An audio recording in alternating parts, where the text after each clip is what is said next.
Sangat penting agar kita manusia mengimani Tuhan dengan emosi yang positif. Kebencian adalah salah satu sumber perpecahan dan kehancuran dari seorang manusia.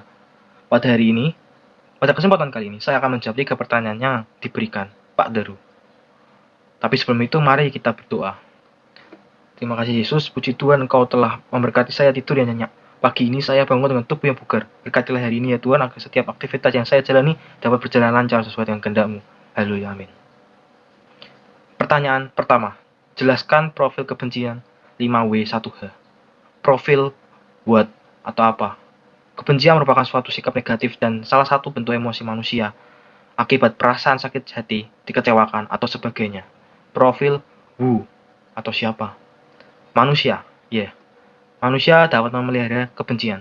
Sebab hanya kitalah yang memiliki akal budi serta pikiran untuk bisa menentukan apa kita mau membenci atau tidak. Karena tidak ada makhluk lain selain kita, manusia, yang dapat membenci.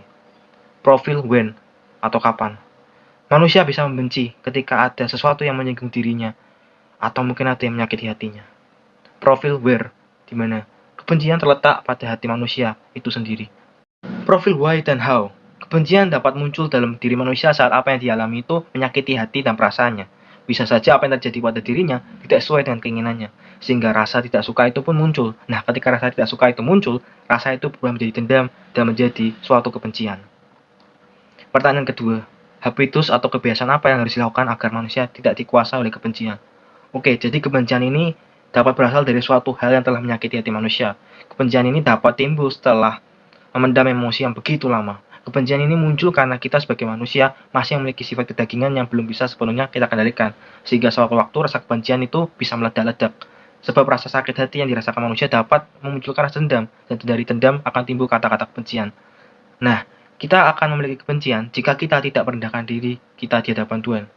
Aku ulangin lagi, perhatikan baik-baik. Kita akan memiliki kebencian jika kita tidak merendahkan diri di hadapan Tuhan dan memohon Tuhan menuntun hati kita, melembutkan hati kita untuk memaafkan orang yang menyakiti kita. Oke, jadi kebiasaannya adalah mungkin tersenyum, murah hati, murah maaf, dan dekatkan hati kita dengan Tuhan.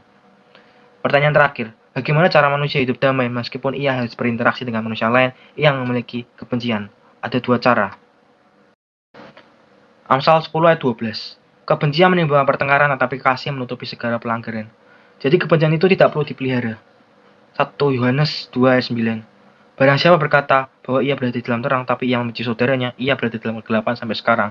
Jadi tambahannya, kebencian bisa saja menjalar kalau kita terus-menerus memeliharanya, karena malah akan membawa kita ke dalam kegelapan.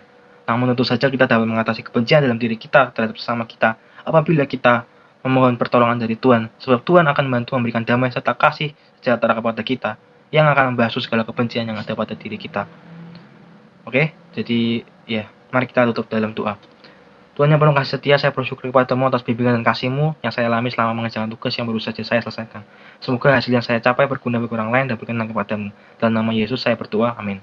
Sekian saja saya Kosamuel Jawi Sanjaya dengan NIM 21L10055. Pamit undur diri dan sampai jumpa di tugas selanjutnya.